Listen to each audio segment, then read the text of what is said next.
नमस्कार। कैसे हैं आप सभी लोग। आई होप आप सभी लोग अच्छे होंगे और अपनी पढ़ाई को बहुत ही बेहतर ढंग से कर रहे होंगे। देखिए आज हम लोग रिवीजन करेंगे 1 वीक का और अभी हम लोग रिवीजन ही कर रहे हैं क्योंकि आपका एग्जाम क्या है नजदीक आ गया। तो 3 से लेकर के 8 जो आपका जून था उस तक का हम लोग करेंगे रिवीजन। व्याख्या हम लोग यहाँ पर नहीं करेंगे क्योंकि व्याख्या ऑलरेडी हम लोगों ने कर रखी है पहले। सब कुछ डिटेल्स में मैंने आपको समझाया हुआ है, कोई नई बात नहीं है। आज हम लोग खाली प्रैक्टिस करेंगे, ठीक है, क्योंकि व्याख्या भी पढ़ेंगे तो बहुत टाइम चला जाएगा लंबा। इसे केवल क्वेश्चन हम लोग देखेंगे और उसकी व्याख्या आप लोग आराम से देखिएगा बाद में, ठीक है। और एक कॉपी उठाइए, पेन उठाइए और देखिए कि क्या जो है आप कितने प्रश्नों को जो है सही कर पाते हैं एग्जैक्टली। यानी कि मैं प्रश्न पढ़ूंगा और इसका विकल्प आपको देखना है, फिर अपने कॉपी में नोट डाउन करना है कि भाई इसका उत्तर ये वाला होगा, ठीक है। आइए चलिए तुरंत हम लोग स्टार्ट करते हैं। कॉपी पेन आपके सामने होनी चाहिए और कमेंट करके आप लोग मुझे बताइएगा कि आप लोगों ने आज कितने प्रश्नों को सही किया है, ठीक है। नंबर 1 प्रश्न है, निम्नलिखित कथनों में कौन सा कथन सही है। नंबर 1, रक्षा अनुसंधान और विकास संगठन ने दिल्ली स्थित मेटकाफ हाउस में उन्नत क्वांटम प्रौद्योगिकी अनुसंधान केंद्र का उद्घाटन किया है, ठीक है। इसका उद्देश्य भारत की स्वदेशी क्वांटम क्षमताओं को रणनीतिक और रक्षा अनुप्रयोगों के लिए सुदृढ़ करने के उद्देश्य से किया गया है। बताइए आप लोग इसका उत्तर क्या होगा एग्जैक्टली, क्या होगा इसका उत्तर। अब तुरंत बताइए, बहुत लेट नहीं करना, जल्दी जल्दी हम लोग फास्ट रिवीजन करेंगे एकदम, है ना। आधे घंटे के अंदर सारा रिवीजन काम खत्म, ठीक है। तो मेरे अकॉर्डिंग उत्तर ए होना, सी होना चाहिए, 1 और 2 दोनों, ठीक है। 46वां आसियान शिखर सम्मेलन का आयोजन किया गया, कहां पर किया गया, तुरंत बताइएगा, लेट नहीं करना बिल्कुल भी। तो ये किया गया आई थिंक मलेशिया में किया गया शायद, क्या बिल्कुल सही बात है, Malaysia is the right answer, ठीक। चलिए, संयुक्त राष्ट्र के संबंध में निम्नलिखित कथनों में कौन सा कथन सही है। नंबर 1, संयुक्त राष्ट्र में उप महासचिव जीन पियरे लेग्रोडस ने शांति स्थापित करने वाले अभियानों में भारत की महत्वपूर्ण भूमिका की, ठीक है। संयुक्त राष्ट्र का मुख्यालय कहां पर है, न्यूयॉर्क जो है सिटी संयुक्त राज्य अमेरिका में है। और संयुक्त राष्ट्र का मुख्य प्रमुख कार्य अंतरराष्ट्रीय शांति और सुरक्षा बनाए रखना तथा राष्ट्रों के बीच मित्रता को बढ़ावा देना है, ठीक है। बताओ, ये भूमिका की तारीफ की, ऐसा ले लीजिएगा, इनके महत्वपूर्ण भूमिका की तारीफ किया है ना, ऐसा कर लीजिएगा, तारीफ की। अब आप बताओ क्या होगा, सही होगा। मुझे लग रहा है 1 और 3 सही है क्या, शायद इसमें क्या सही उत्तर होगा आपके नजर में, इसका उत्तर एग्जैक्टली क्या होगा बताओ। ऐसे प्रश्न आप एग्जाम में खूब पूछते हैं जहां पर 3 कथन दिए रहते हैं ना। बताओ क्या होगा इसका उत्तर एग्जैक्टली। ये सही है क्या कथन, दूसरा कथन सही है क्या, बताओ। संयुक्त राष्ट्र का मुख्यालय कहां पर है, देखो सी इज द राइट आंसर, यानी कि सही है, बिल्कुल सही है, तीनों कथन सही है, यानी कि कोई दिक्कत नहीं है। मुख्यालय भी कहां पर है, अमेरिका में है इसका, संयुक्त राष्ट्र का, और बाकी 2 कथन, ये वाला कथन और ये वाला कथन भी क्या है, सही है, ठीक है। तो ये एक पॉइंट आपके लिए क्या था इंपॉर्टेंट, यानी कि 1 2 3 तीनों सही है, सी इज द राइट आंसर। अब बताइए, भारतीय खाद्य सुरक्षा तथा मानक प्राधिकरण FSSAI के संदर्भ में निम्नलिखित कथनों में से कौन सा कथन सही नहीं है, यानी कि रॉन्ग स्टेटमेंट आपसे पूछा है, रॉन्ग स्टेटमेंट। नंबर 1, भारतीय खाद्य सुरक्षा तथा मानक प्राधिकरण ने खाद्य व्यवसायों संचालकों से खाद्य लेबलिंग और प्रचार में 100% दावों का उपयोग न करने की सलाह दी है। और FSSAI की स्थापना 2008 में खाद्य सुरक्षा मानक अधिनियम 2006 के अंतर्गत की गई थी। बताओ क्या होगा इसका उत्तर, जल्दी बताओ भाई, फटाफट, लेट नहीं करना है ना, हम जल्दी से करेंगे रिवीजन।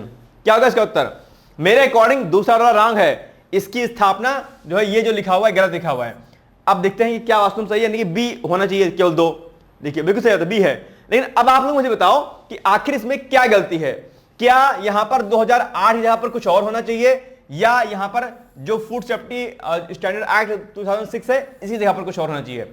बताइए मुझे कि इसका एग्जैक्टली करेक्ट चीज इसमें कौन सी लाइन करेक्ट होगी, जो कि आपको जो है बतानी है मुझे, ठीक है। चलिए, बी है ना। हाल ही में देश का कौन सा दूसरा ऐसा राज्य बन गया जिसने राष्ट्रीय स्तर पर तय किए गए 95% साक्षरता मानक को पार कर लिया है, पार किया, बताओ। बहुत अच्छा क्वेश्चन है ये, क्या होगा। आई थिंक तमिलनाडु होना चाहिए, तमिलनाडु गो में से कोई एक होना चाहिए, क्या होना चाहिए, आई थिंक तमिलनाडु होना चाहिए शायद, जहां तक संभवतः, और नहीं, गोवा इज दैट आंसर, ठीक है, गोवा। ये क्या है, 95% साक्षरता दर को पार कर लिया है, किसने, गोवा ने पार कर लिया। आप जानते होंगे सरकार न्यू एजुकेशन पॉलिसी के अंतर्गत जो है 100% साक्षरता का लक्ष्य लेकर चल रही है, और इसी में गोवा ने ये जो है 95% जो है लिटरेसी रेट प्राप्त कर लिया है, ठीक है। चलिए, 2025 में अहिल्याबाई होलकर की कौन सी जयंती मनाई गई भाई साहब, बड़ा इंपॉर्टेंट प्रश्न है, ठीक है। अहिल्याबाई जी की कौन सी जो है पूर्ण जयंती मनाई गई इस बार, 100 200 250 300 कौन सी, आई थिंक 250 या 200 में से कोई एक होना चाहिए, या 300 होना चाहिए, क्या होना चाहिए, ए बी सी में से मुझे एक कोई लग रहा है, क्या होना चाहिए एग्जैक्टली आंसर?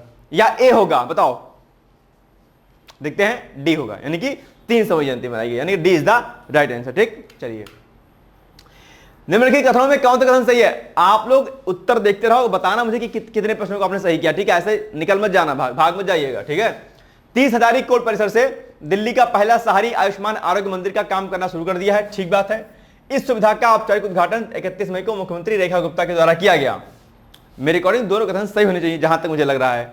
ठीक है, बिल्कुल सही बात है, सी इज द राइट आंसर, दोनों कथन सही है अपने आप पे। ठीक है, आगे, अंतरराष्ट्रीय वायु परिवहन संघ यानी कि IATA की स्थापना हुई थी, कब हुई थी ये बताइए आप लोग।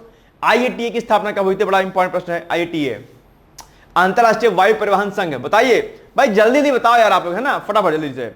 ये सारे क्वेश्चन आपके लिए बहुत important, very very very most important topics हैं आपकी एग्जामिनेशन के लिए। ठीक है, बताओ क्या होगा इसका उत्तर? ए यानी कि 1945 इज द राइट आंसर। ठीक है, चलिए, एशियाई विकास बैंक, मैंने कई बार कहा है कि एशियाई विकास बैंक, जिसको ADB के नाम से भी जानते हैं। ठीक है, ठीक है, ADB, ये बहुत इंपॉर्टेंट आपके एग्जाम के लिए, very very most important topic for examination. मैं आपसे उम्मीद करता हूं कि आप जो है इसको सही तरीके से करेंगे, हर हाल में करेंगे, कोई भी त्रुटि आप इसमें जो है नहीं करेंगे। और दूसरा, एशियाई विकास, अब देखो ये क्या है कि एशियाई विकास बैंक के अध्यक्ष मसातो कांडा है। दूसरा, एशियाई विकास बैंक एक क्षेत्रीय विकास बैंक है जिसका उद्देश्य एशिया और प्रशांत क्षेत्र के देशों में आर्थिक और सामाजिक विकास को क्या करना है? बढ़ावा देना है। अब आप बताओ कि इसका उत्तर क्या होगा, एग्जैक्टली इसका उत्तर क्या होगा। मैं आपको देता हूं 1 मिनट का समय, ठीक है, और आप मुझे बताओ क्या होगा इसमें से, क्या होगा एग्जैक्टली उत्तर क्या होगा इसका। मेरे अकॉर्डिंग दोनों सही होना चाहिए, जहां तक मुझे लग रहा है ना, या मैं गलत हूं? बताओ भाई क्या होगा इसका उत्तर। मेरे अकॉर्डिंग सी होना चाहिए, सी इज द राइट आंसर। ठीक है, बिल्कुल सही बात है, दोनों कथन क्या है आपके लिए सही है। ठीक है, चलिए आगे, निम्नलिखित कथनों में कौन सा कथन सही है? नंबर 1, विदेश मंत्री डॉक्टर एस जयशंकर ने 1 जून को दिल्ली में इरिट्रिया के विदेश मंत्री उस्मान सालेह से मुलाकात की। ठीक है, आगे, अस्मारा शहर को यूनेस्को की विश्व धरोहर स्थल भी घोषित किया जा चुका है। ये इंपॉर्टेंट फैक्ट है आपके, क्योंकि चर्चाओं में रहा है ये, तो आपको ये बताना है कि इसका एग्जैक्टली उत्तर क्या होगा। बताइए क्या होगा। मुझे लग रहा है कि इसमें दोनों कथन क्या है सही है। ठीक है ना, मेरे अकॉर्डिंग दोनों कथन सही होने, यानी कि सी होना चाहिए सही उत्तर मेरे अनुसार, जहां तक मुझे लगता है। क्या आपको भी लगता है कि क्या सर सी ही उत्तर होगा इसका? क्या लगता है आपको? मेरे according C is the right answer होना चाहिए, जहां तक मुझे लग रहा है। कोई इशू इसमें मुझे नजर नहीं आ रहा है। ठीक है, चलिए, बिल्कुल सही बात है, सी इज द राइट आंसर। ठीक, विश्व दुग्ध दिवस कब मनाया था? बताओ, बहुत इंपॉर्टेंट प्रश्न है। विश्व दुग्ध दिवस कब मनाया जाता है? जल्दी से आंसर बताइए आप लोग। और दुग्ध उत्पादन में भारत की रैंक कितनी है भाई साहब? भारत की रैंक कितनी है? और जो श्वेत क्रांति हुई थी, श्वेत क्रांति के जनक के रूप में किसको जाना जाता है? बताइएगा मुझे इसका भी उत्तर आप लोग। आप कहेंगे सर इतना आसान प्रश्न क्यों पूछ रहे हैं? वो इसलिए पूछ रहा हूं क्योंकि बहुत सारे बच्चे ऐसे होते हैं, स्टूडेंट होते हैं जो पहली बार तैयारी करना शुरू करते हैं, उनको नहीं पता होता है ना, जो एकेडमिक करके आ रहे होते हैं उन्हें नहीं पता होता, इसलिए आसान प्रश्न है। आपके लिए आसान होगा, आपको पता होगा, लेकिन बहुत सारे लोगों को नहीं पता होगा। श्वेत क्रांति के जनक कब कौन है? और दुग्ध उत्पादन में, मिल्क प्रोडक्शन में इंडिया की रैंकिंग कितनी है? और दुग्ध दिवस, विश्व दुग्ध दिवस कब मनाया जाता है? बताइए। तो भैया बताओ, विश्व दुग्ध दिवस कब मनाया जाता है? आइए बताइए क्या होगा इसका एग्जैक्ट उत्तर। आप भाई सर कैसे बात कर रहे हो? देखो भैया, बी हो गया, 1 जून को मनाया जाता है, बस बात खत्म हो गई। निम्नलिखित कथनों में कौन सा कथन सही? देखो एकदम फास्ट करेंगे हम लोग ना, टाइम नहीं वेस्ट करेंगे, टाइम है नहीं मेरे पास, दिमाग क्यों लगाना फालतू का। आप लोग जल्दी से बस देखते रहे कितना कौन से उत्तर आपके सही है। ठीक है, चलिए, सर्बानंद सोनोवाल ने 2 जून को नॉर्वे के ओस्लो में जापान के अंतरराष्ट्रीय मामलों के उपमंत्री टेराडा योशिमिची के साथ द्विपक्षीय बैठक की है। ठीक है, दोनों मंत्रियों ने अंडमान निकोबार द्वीप समूह और लक्षद्वीप द्वीप को स्मार्ट द्वीप में बदलने के लिए प्रौद्योगिकी यानी कि बाकी चीजों पर चर्चा की है, इस पर बातचीत की है। मुझे लगता है कि इसमें दोनों कथन क्या है सही है, सी इज द राइट होना चाहिए, कोई दिक्कत वाली बात नहीं है। ठीक है, चलिए, केंद्रीय मंत्री जितेंद्र सिंह ने 2 जून को नई दिल्ली में भारतीय भाषाओं के लिए स्वदेशी रूप से विकसित सरकारी वित्त पोषित AI आधारित multi modal large language model Bharat JN का शुभारंभ किया। इस संदर्भ में कौन सा कथन सही है आपको बताना है। 2 कथन आपके सामने लिखे गए हैं, जल्दी से पढ़िए और बताइए इसका उत्तर एग्जैक्टली क्या होगा। फटाफट, फास्ट, जल्दी बताइए, जल्दी से दोनों कथन को पढ़िए और कमेंट करिए कि इसका एग्जैक्टली उत्तर क्या होगा। ठीक है, चलिए बोलो क्या होगा इसका उत्तर। भाई साहब उत्तर आपको बताना है जल्दी जल्दी, है ना, चलिए बताइए क्या होगा। सी इज द राइट आंसर, है ना। मुझे लगता है दोनों कथन सही हैं आपके लिए, देखते हैं। ठीक है, सी इज द राइट आंसर। आगे, हाल ही में ओपल सुचाता चुआंगसरी नई मिस वर्ल्ड चुनी गई, वह किस देश की रहने वाली हैं? बताओ, फट से बताओ, बिना देरी के बताओ, इतना टाइम नहीं है। थाईलैंड होगा, है ना। ए इज द राइट आंसर, सही होगा, बिल्कुल सही बात है। डी गुकेश निखिल में से किस खेल सम्मिलित है? बताओ, बहुत ही आसान सा प्रश्न है, बताओ किस डी गुकेश का संबंध किससे है? शतरंज, D is the right answer. विश्व पाचन स्वास्थ्य दिवस मनाए जाने की शुरुआत कब हुई थी? जल्दी से बताइए, इसका उत्तर क्या होगा? विश्व पाचन स्वास्थ्य दिवस, मुझे लग रहा है शायद 2002 होगा। क्या आपको क्या लगता है, बताइए क्या होगा इसका उत्तर? बी। अरे ना भाई साहब, गलत हो गया, 2004। B is the right answer. एक बार जरा मैच कर लीजिए इस प्रश्न को, एक बार नेट पे डाल के मैच कर लीजिए, ठीक है। विश्व पाचन स्वास्थ्य दिवस, ठीक है। चलिए आगे,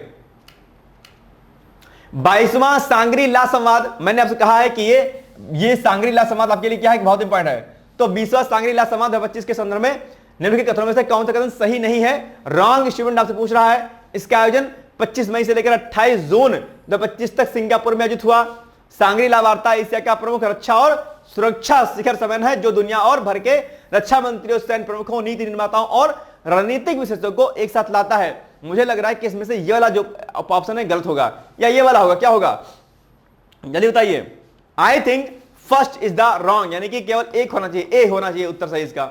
ठीक है, बिल्कुल सही बात है, ए इज द राइट आंसर। आगे, अंतरराष्ट्रीय एवरेस्ट दिवस मनाया था, कब मनाया था? भाई साहब जल्दी बताओ यार, उत्तर फटाक से कमेंट किया करो, है ना, तुरंत उत्तर कॉपी में नोट करते रहो। जब मैं वीडियो वाइंड अप कर दूंगा, आप मुझे बताइए कि कितने प्रश्नों को आपने सही किया है, ठीक है। चलिए काउंट करते रहिएगा। क्या होगा? ए इज द राइट आंसर, यानी कि 29 मई, ठीक है। चलिए, चिनाब ब्रिज बहुत इंपॉर्टेंट भाई साहब आपके लिए, very very most important, damn sure है 101,000% मैं दावा के साथ कहता हूं इस पर प्रश्न आएगा, 1000 दावा। ये पेपर में आउट प्रकार का प्रश्न है कि भैया आएगा ही आएगा, ठीक है। पेपर में आउट प्रकार का ही मत कहिए कि सर कह रहे हैं आउट हो जाएगा, ऐसा नहीं है। अब मतलब प्रकार का है, ऐसे प्रश्न बिल्कुल समझ लीजिए आउट है पेपर में एक तरीके से, यानी कि ये इतने इंपॉर्टेंट है, इतने महत्वपूर्ण है कि इसके प्रश्न आने की संभावना पूरी है, ठीक है। ध्यान रखिएगा इस बात का, ओके। चलिए, क्योंकि बड़ी उपलब्धि है अपने आप में ना, बहुत बड़ी उपलब्धि है अपने आप में सरकार की। चलिए आइए, यह उधमपुर, अब बताइए, विश्व का सबसे ऊंचा रेलवे चिनाब नदी पर 359 मीटर की ऊंचाई पर बना है, जो पेरिस के एफिल टावर से भी ऊंचा है, मतलब 35 मीटर ऊंचा है। यह उधमपुर श्रीनगर बारामुल्ला रेलवे लिंक परियोजना का हिस्सा है, ठीक है, बिल्कुल सही बात है। मुझे लगता है कि सी इज द राइट आंसर होना चाहिए जहां तक, ठीक है, बिल्कुल सही बात है। आइए, हाल ही में एक रिपोर्ट जारी की गई है, उसके प्रमुख बिंदुओं को कथन के रूप में बताया गया है। इस संदर्भ में कथनों में कौन सा कथन सही है? नंबर 1 कथन, 56% पार्टिसिपेंट ने 55 से 65 वर्ष की आयु के बीच में रिटायर होने की योजना बनाई है, जो अपने आप में एक स्टैंडर्ड एज की बात करता है, रिटायरमेंट की। युवा पार्टिसिपेंट को high risk high return plan पसंद आते हैं। 25 वर्ष से कम उम्र के 31% पार्टिसिपेंट ने इस तरह के विकल्पों में रुचि व्यक्त की है। मतलब एक रिपोर्ट जारी की गई है, इसमें युवाओं के नौकरी, जॉब, रिटायरमेंट के बारे में बात कही गई है। तो दोनों कथन इसमें सही है, सी इज द राइट आंसर होना चाहिए इसमें से, ठीक है। चलिए, विश्व साइकिल दिवस मनाया जाता है, कब मनाया जाता है? बस देखो, B is the right answer, यानी कि 3 जून को। तुरंत करेंगे रिवीजन बिना देरी के, है ना, 3 जून। चलिए, विश्व तंबाकू निषेध दिवस, विश्व तंबाकू निषेध दिवस कब मनाया जाता है? जल्दी बताओ भाई, आप लोग लेट बहुत करते हो। अब इसका उत्तर बताओ, कमेंट करके मुझे बताओ कि विश्व तंबाकू निषेध दिवस कब मनाया जाता है, बताओ। विश्व तंबाकू निषेध दिवस कब मनाया जाता है, जल्दी बताओ। 31 मई को, है ना। ए इज द राइट आंसर, यही होगा पक्का, देखते हैं, ठीक है, ए इज द राइट आंसर, ठीक है। और 1987 में इसकी शुरुआत हुई थी, ठीक है। 1987 में, यही पूछ सकता है ना कभी आपसे, 1987 में इसकी शुरुआत हुई थी, ठीक है, 1987 में। चलिए, 1987, चलिए, निम्नलिखित में से कौन सा कथन सही है? नंबर 1, विदेश सचिव विक्रम मिस्री ने 3 जून को विदेश राष्ट्रमंडल और विकास कार्यालय में अस्थायी अवर सचिव ओलियर रॉबिन्स के साथ में बैठक की, ठीक बात है। दोनों पक्षों के बीच नई दिल्ली में 17वीं भारत ब्रिटेन विदेश परामर्श तथा प्रथम रणनीतिक निर्यात और प्रौद्योगिकी सहयोग वार्ता के दौरान इस पर चर्चा की गई, ठीक बात है। दोनों कथन सही, यानी कि सी इज द राइट आंसर, कोई दिक्कत नहीं है, ठीक है। चलिए, वर्ल्ड एंटी डोपिंग एजेंसी के संदर्भ में निम्नलिखित कथनों में से कौन सा कथन सही है? नंबर 1, हाल ही में वर्ल्ड एंटी डोपिंग एजेंसी के अध्यक्ष के रूप में विटोल्ड बांका को एक बार पुनः नियुक्ति प्रदान की गई है। बताओ, बहुत इंपॉर्टेंट फैक्ट है, एंटी डोपिंग एजेंसी के अध्यक्ष के रूप में विटोल बांका को पुनः नियुक्ति दी गई है, कि पुनः नियुक्ति दी गई है। मुझे लगता है सही है। दूसरा, यह एक स्वतंत्र अंतरराष्ट्रीय संगठन है। कौन? ये जो आपका वर्ल्ड एंटी डोपिंग एजेंसी है, ठीक है, जो खेलों में डोपिंग को रोकने के खिलाफ वैश्विक नेतृत्व प्रदान करता है। बिल्कुल सही बात है। मेरे अनुसार तो सी इज द राइट होना चाहिए। ये अब ये जो फैक्ट आप देख पा रहे होंगे, ये आपके लिए क्या है, बहुत इंपॉर्टेंट है। इसको नोट कर लीजिए आप लोग तुरंत फटाफट, ठीक है। चलिए, निम्नलिखित कथनों को पढ़िए और सही उत्तर का चयन कीजिए। नंबर 1, कथन 1 क्या लिखा है? कथन 1 लिखा है, ऑस्ट्रेलिया के उप प्रधानमंत्री और रक्षा मंत्री रिचर्ड मार्लेस ने 4 जून को दिल्ली में राष्ट्रीय युद्ध स्मारक पर पुष्पांजलि अर्पित की। बिल्कुल सही बात है, किया। राष्ट्रीय युद्ध स्मारक नई दिल्ली में है। हाँ है, बिल्कुल सही बात है। दोनों कथन सही हैं, 1 और 2, यानी कि आपका ए होना चाहिए सही उत्तर। मेरे अनुसार तो यही होना चाहिए। आपके अनुसार क्या होना चाहिए? अब मेरे पे भरोसा मत कीजिएगा, मैं गलत भी हो सकता हूं, ठीक है। चलिए, बट है ए इज द राइट आंसर, दोनों कथन सही है, ठीक है। चलिए, हाल ही में हेल्थ केयर क्षेत्र में आर्टिफिशियल इंटेलिजेंस के लिए केंद्र ऑफ एक्सीलेंस स्थापित करने के हेतु अखिल भारतीय आयुर्विज्ञान संस्थान ने किस संस्थान के साथ समझौता ज्ञापन पर हस्ताक्षर किया है? यानी कौन सा, किसके साथ एमओयू पर हस्ताक्षर किया है? बताइए। आई थिंक क्या होना चाहिए? बी या ए, क्या होना चाहिए? बड़ा अच्छा क्वेश्चन है अपने आप में, है ना, बहुत अच्छा क्वेश्चन है। ए बी में से कोई होना चाहिए या सी और डी में से कोई एक होना चाहिए? क्या होना चाहिए? पहले मुझे लग रहा है इनमें से कोई एक होना चाहिए, और सेकंड ऑप्शन में इस पर रखूंगा। बताइए क्या होगा? बी, यानी कि यही होगा, भारतीय प्रौद्योगिकी संस्थान दिल्ली, यानी कि आईआईटी दिल्ली, है ना, बस ये होगा सही उत्तर, ठीक है। B is the right answer. चलिए, भारतीय रचनात्मक प्रौद्योगिकी संस्थान आईसीटी की स्थापना किसके द्वारा की जा रही है? भारत सरकार, केवल महाराष्ट्र सरकार द्वारा, भारत सरकार और महाराष्ट्र सरकार के द्वारा संयुक्त रूप से, क्या होगा, या फिर केवल निजी क्षेत्र के द्वारा? क्या होगा इसका उत्तर? मेरे अकॉर्डिंग इसका उत्तर हो जाएगा कौन सा? ये B is the right answer, ठीक है। चलिए, अरे रे भैया, ना सॉरी, गलती हो गया, सी होगा ना। देखो, बताया सी हूं लेकिन लगा दिया टिक। देखो, अब जो गलती मेरे से क्या हुई, मैंने क्या बताया, मैंने कहा सी होगा राइट आंसर, लेकिन जब मैं इसको सर्किट करने लगा तो मैंने क्या कर दिया, ये लगा दिया। यही गलती आप कई बार करते हैं एग्जामिनेशन हॉल में, यानी कि आपने 4 ऑप्शन आपके सामने थे, A B C D, 4 option थे आपके सामने। आपने क्वेश्चन को पढ़ा, आपने कहा यार बी होगा, सही उत्तर होगा, आपने बी मन में सोचा बी होगा, लेकिन जब आप गोला फिट करने लगोगे तो आप एक लगा के चले आओगे, जल्दबाजी में, हड़बड़ाहट में। ये नहीं करना जो कि अभी मुझसे हुआ जस्ट, ठीक है। यही गलती आपको क्या करनी, सुधारनी है अपने टेस्ट में, ओके। कई बार टेस्ट में मार्क्स इसलिए भी नहीं आते हैं कि आते होते आप करके चले जाते हैं। चलिए, तो ये होगा, सी इज द राइट आंसर है, ठीक है, ये होगा, ठीक है, इसको टिक लगाइएगा। चलिए, संविधान के किस अनुच्छेद में उच्च न्यायालय के न्यायाधीशों की नियुक्ति और हटाने का प्रावधान किया गया है? बहुत अच्छा क्वेश्चन है, very very most important question है। क्या होगा? ये सारे आर्टिकल जितने भी लिखे हैं सबके सब इंपॉर्टेंट होते हैं आपके, ऑल टोटल। अब बताओ, मुझे लग रहा है कि इसमें से कोई एक होना चाहिए, 124 या 217, क्या होना चाहिए बताओ? क्या होना चाहिए एग्जैक्टली उत्तर क्या होना चाहिए इसका, बताओ मुझे। बी 217, क्या 127 सही है? मुझे इसका कंफर्मेशन बताइए आप लोग कि हाँ भाई सही बता रहे हैं सर, आप बताइए।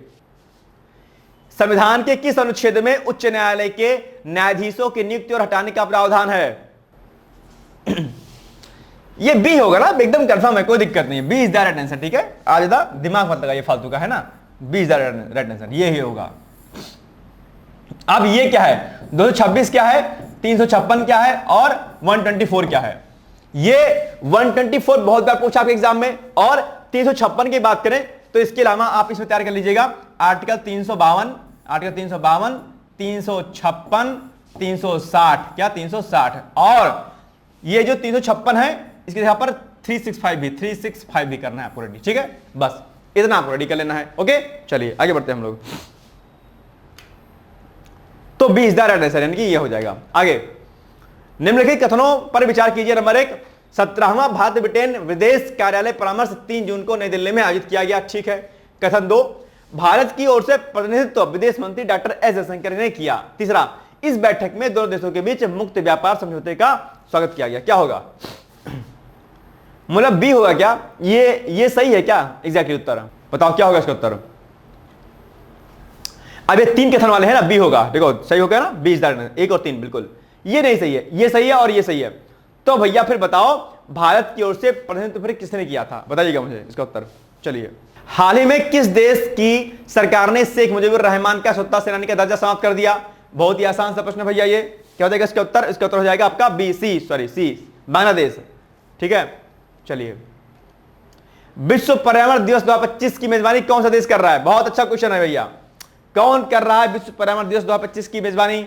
बताइए मुझे उसका उत्तर एग्जैक्टली क्या होगा, एग्जैक्टली इसका उत्तर क्या होगा? आई होप कि आप लोग तुरंत इसका उत्तर मुझे बताएंगे, क्या होगा इसका उत्तर? आई थिंक सी होना चाहिए ना, दक्षिण कोरिया होना चाहिए, या ब्राजील होगा, क्या होगा? मेरे अकॉर्डिंग तो सी लग रहा है, आपके अकॉर्डिंग क्या लग रहा है बताओ? कौन कर रहा है विश्व पर्यावरण दिवस 2025 की मेजबानी? अच्छा, इसकी थीम क्या होगी भैया? विश्व पर्यावरण दिवस 2025 की थीम क्या होगी बताओ? थीम क्या होगी? मैंने रटवाया है आपको भाई साहब कि करना है आपको इसको। विश्व पर्यावरण दिवस की थीम क्या है? बहुत इंपॉर्टेंट है, इस वर्ष की थीम भी पता होनी चाहिए और लास्ट ईयर की भी थीम पता होनी चाहिए। याद है मैंने पूरी व्याख्या कराई थी, कहा था ये थीम है, इसका मतलब ये होगा, ये संकट उत्पन्न कर रहा है। याद आया? नहीं याद आया तो गूगल करिए। देखो मैं चाहूं तो सब बता दूंगा क्या होगी थीम, बताऊंगा नहीं, सर्च कीजिएगा, सर्च कीजिएगा तो दो चार चीजें आपको और मालूम चलेंगी। ठीक है, तो मुझे कमेंट करके बताओ कि विश्व पर्यावरण दिवस 2025 की थीम क्या है। राइट, चलिए आगे बढ़ते हैं। चलिए ये सी ही होगा, सही है, ठीक है। निम्नलिखित कथनों पर विचार कीजिए। नंबर 1, संयुक्त अरब अमीरात और विश्व स्वास्थ्य संगठन ने यमन के सोकोट्रा द्वीप पर कुपोषण से निपटने की एक पहल शुरू की है। ठीक बात है। यह पहल मुख्यतः बुजुर्गों और प्रवासियों को लक्षित करती है। बताओ क्या होगा सही उत्तर? केवल एक सही है, केवल दो सही है, केवल तीन, दोनों कथन सही है या फिर दोनों कथन गलत है? क्या होगा? मेरे अकॉर्डिंग ए होना चाहिए। इसमें बच्चे और महिलाएं होंगी, है ना, इसमें मेल फीमेल और देखते पहले तो एक बार चेक कर लेते हैं पहले। ए होगा, ठीक है, बात है, बिल्कुल सही बात है, केवल एक सही है। इसमें क्या होगा? चिल्ड्रंस होंगे इसमें, CHILDR, चिल्ड्रंस एंड फीमेल्स, ठीक है, ये होगा। चलिए, निम्नलिखित कथनों पर विचार कीजिए और सही उत्तर का चयन कीजिए, आपको बताना है। ठीक है, हाल ही में राजस्थान के खींचन और मीनार आर्द्र भूमियों को रामसर स्थलों की सूची में जोड़ दिया गया है। बड़ा इंपॉर्टेंट प्रश्न आपके एग्जाम के लिए, क्या? Very very most important question है। दूसरा, भारत ने रामसर संधि की पुष्टि 1971 में की थी। बताओ क्या होगा उत्तर? कौन सा उत्तर इसमें सही है बताओ? सही उत्तर का चयन कीजिए, आपको सही उत्तर का चयन करना है। बताओ, ये नहीं सही लग रहा मुझे, ये कारण जो है नहीं सही लग रहा है। ए सही है लेकिन आर गलत मुझे लग रहा है, यही होगा। क्या होगा इसका उत्तर बताओ? जाएगा सी, बिल्कुल सही बात है। ए सही है लेकिन आर गलत है, ये गलत है। ठीक है, तो अब बताओ कि रामसर संधि की पुष्टि भारत ने कब की थी? बताओ, बहुत इंपॉर्टेंट है ये आपके सामने कि रामसर संधि की पुष्टि भारत सरकार के द्वारा कब की गई थी। बहुत इंपॉर्टेंट है, फिर से बोल दे रहा हूं कि भारत ने रामसर संधि की पुष्टि किस वर्ष की थी? बताओ। आई थिंक 1982 होना चाहिए ना, शायद, है ना, ये 1982 होना चाहिए, सॉरी 1982 शायद होना चाहिए। ठीक है, चलिए, भारत को किस अवधि के लिए इकोसॉक यानी कि ECOSOC में चुना गया है? मैंने इसके बारे में डिटेल्स में आपको बताया था कि क्या होगा इसका उत्तर। आई थिंक 25 से 27 होना चाहिए, बी होना चाहिए शायद, जहां तक मुझे लग रहा है ना। अरे नहीं नहीं नहीं भैया, सी होगा, सी होगा, 26 से 28, 26 से 28 के लिए। ठीक है, अब ये क्या है बताओ? ये क्या चीज है भैया? इसको तो आपने बता दिया ये क्या है और इसके साथ क्या संबंध है, बताइए मुझे, ये क्या चीज है? कमेंट करके बताइएगा, क्योंकि तो फिर लेट हो जाएगा। चलिए, निम्नलिखित कथनों पर विचार कीजिए और सही उत्तर का चयन कीजिए। नंबर 1, सरकार ने जनगणना 2027 को 2 चरणों में आयोजित किए जाने की बात कही है। ठीक बात है। भारत की भौगोलिक और मौसमी परिस्थितियों के कारण कुछ क्षेत्रों में जनगणना पहले आयोजित की जाती है। ऐसा है क्या? बताओ, ऐसा है क्या? ए और आर दोनों सही हैं, लेकिन आर ए की सही व्याख्या नहीं करता, ये सही व्याख्या नहीं करता है। ठीक है, कि ऐसा इसका कारण यही मेन है, इसका कारण मेन रीजन ऐसा नहीं है। ठीक है, सही दोनों है बट ये रीजन नहीं है इसका। ठीक है, ए इज द राइट आंसर। ठीक है, चलिए, कथन और कारण वाले अक्सर प्रश्न आप एग्जाम पूछे जाते हैं और ऐसे प्रश्नों में ए और आर दोनों सही होते हैं और आर ए की सही व्याख्या कर रहा होता है। ठीक है, ऐसा अक्सर होता है, मोस्टली होता है ना, ध्यान रखिएगा इस बात का। चलिए, प्रधानमंत्री आवास योजना शहरी किस वर्ग के लिए विशेष रूप से लाभकारी सिद्ध हुई है? बताओ क्या होगा इसका उत्तर? मेरे अकॉर्डिंग होगा सी, मध्यम वर्ग और निम्न आय वर्ग वालों के लिए, है ना। ठीक है, निम्नलिखित में से कौन कथन सही है? नंबर 1, उत्तर प्रदेश में डॉल्फिन की संख्या देश में सबसे अधिक है। बिल्कुल सही बात है, कोई दिक्कत नहीं है। डॉल्फिन रिपोर्ट भाई साहब बड़ा इंपॉर्टेंट है, डॉल्फिन रिपोर्ट। ठीक है, डॉल्फिन रिपोर्ट डॉल्फिन रिपोर्ट। इससे पहले खूब पूछते हैं एग्जाम में। दूसरा, उत्तर प्रदेश में बाघों की संख्या 2018 से 22 के बीच में घटी है। सही है? अरे नहीं भाई साहब, घटी कैसे, बढ़ी है। खत्म, केवल एक सही है, बस ए इज द राइट आंसर हो जाएगा। कितना आसान सा प्रश्न है बताओ। अच्छा, डॉल्फिन गणना रिपोर्ट जो मैंने कराई है यूट्यूब पर, उसको पढ़ लीजिएगा, बड़ा इंपॉर्टेंट है आपके लिए। ठीक है, चलिए, ए इज द राइट आंसर है। चलिए, अब आपके सामने ये छोटा सा एडवर्टाइजमेंट है। अच्छा, इसके पहले बता दूं कि अगर आपको कोई जानकारी चाहिए, कोई प्रॉब्लम अगर आपको आर में आ रही है, पीसेस में आ रही है, कोई भी इशू आ रहा है, तो आप सीधे आप मुझसे कॉन्टेक्ट कर सकते हैं। ठीक है, मेरे कॉन्टेक्ट नंबर पर 860444092001, इस पर बात कर सकते हैं कोई। अच्छा, इसमें टेस्ट सीरीज हमारी चल रही है अभी। आरओ का सेल्फ टेस्ट चल रहा है, आप उसको भी ज्वाइन कर सकते हैं। सेल्फ टेस्ट, ठीक है, इसमें लोग पीडीएफ देते हैं सेल्फ टेस्ट के नाम से। ठीक है, और आरओ के बैच चल रहा है, पीसेस का बैच चल रहा है, या कोई जानकारी आपको चाहिए, कोई प्रॉब्लम है, कोई टेंशन, अगर आपको मुझसे बात करनी है, तो आप मुझसे सीधे जो है इस नंबर पे बात कर सकते हैं 860444092001। इसे बोल दीजिएगा सर आपको मुझसे बात करनी है। ठीक है, आइए आगे बढ़ते हैं हम लोग। और ये आपके सामने एडवर्टाइजमेंट है पीसीएस का। यहां पर आपको जो है पीसीएस फाउंडेशन कोर्स की जानकारी मतलब इसमें दी जा रही है कि भाई हम लोग कोर्स चला रहे हैं पीसीएस का। अगर आपका लक्ष्य जो है पीसीएस का होगा आगे 25 में 26 में, या यूपीएससी का होगा, क्योंकि यूपीएससी के भी 4 पेपर इसमें हो जाएंगे आपके, या आप चाहते हैं कि भाई आपको जो है आरओ तैयारी करनी है या कोई भी एग्जाम तैयारी करनी, तो आप इसके माध्यम से उसको बढ़िया तरीके से कर सकते हैं। इस कोर्स को लेने के बाद किसी बाहरी स्रोत या कॉपी या किताब या किसी चीज की आवश्यकता आपको नहीं पड़ने वाली, मतलब किसी बुक्स या नोट्स की आवश्यकता आपको नहीं पड़ेगी। इतना डिटेल्स में चीजों को आपको यहां पर कराया जाएगा। ठीक है, इसके लिए आप हमारे कॉन्टैक्ट नंबर 860444092001 पर संपर्क कर सकते हैं। यहां पर आपको प्री के लेक्चर्स, मेंस के लेक्चर साथ में, मतलब प्री प्लस मेंस साथ में रहेगा, और आपके प्री के पीवाईक्यूज, मेंस के पीवाईक्यूज आपके, है ना, और आपके जो भी चीजें डाउट सेशन होता है वो कराया जाएगा, आंसर राइटिंग कराई जाएगी, टेस्ट कराई जाएगी।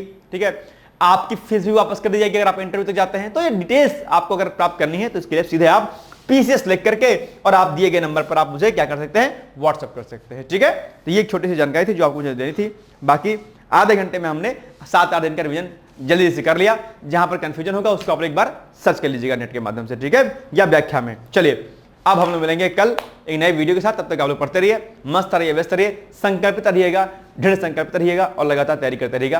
Thank you so much, bye bye, take care, all the best. दोस्तों, क्या आप पीसीएस अधिकारी बनना चाहते हैं? यदि हाँ, तो डिकोड एग्जाम लेकर आया है यूपी पीसीएस फाउंडेशन कोर्स 2025। यह एक ऑल इन वन कोर्स है जिसमें प्रीलिम्स मेंस दोनों ही परीक्षाओं के लिए वीडियो लेक्चर, एनसीईआरटी और standard books based bilingual notes उपलब्ध कराया जा रहा है।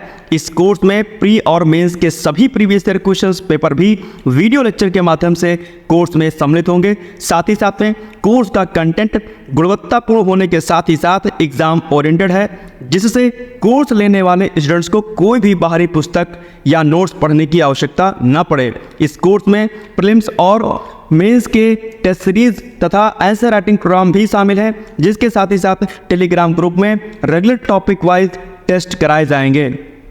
इसके साथ ही सीसेट, निबंध तथा सामान्य हिंदी की अतिरिक्त कक्षाएं भी चलाई जाएंगी तथा हमारे कोर्स से परीक्षा में सफल होकर इंटरव्यू देने वाले विद्यार्थियों को इंटरव्यू की भी तैयारी कराई जाएगी और अंतिम परिणाम कुछ भी हो, पूरी फीस उन्हें रिवार्ड के स्वरूप जो है वापस कर दी जाएगी तथा अगले बैच में उन्हें निःशुल्क प्रवेश प्रदान किया जाएगा।